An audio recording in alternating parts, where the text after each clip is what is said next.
ఈరోజు నేను మాట్లాడబోయేది ఒక యానిమే మూవీ గురించి.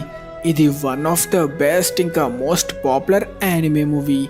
ఈ మూవీ రిలీజ్ అయింది 2016లో అయినా ఇప్పటికీ కూడా హైయెస్ట్ కలెక్షన్ తెచ్చుకున్న మూవీస్లో థర్డ్ ప్లేస్లో ఉంది. ఈ మూవీ పేరు యువర్ నేమ్.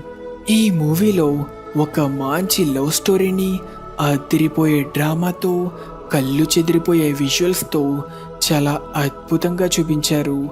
ఈ మూవీ 1 hour 45 minutes ఉంటుంది.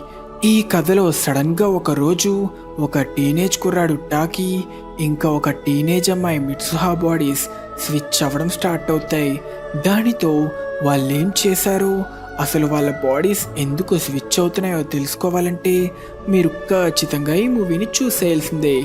ఆల్రెడీ చూసిన వారు ఎవరైనా ఉంటే మీకు ఈ మూవీ ఎలా అనిపించిందో కిందన కామెంట్ సెక్షన్లో మెన్షన్ చేయండి.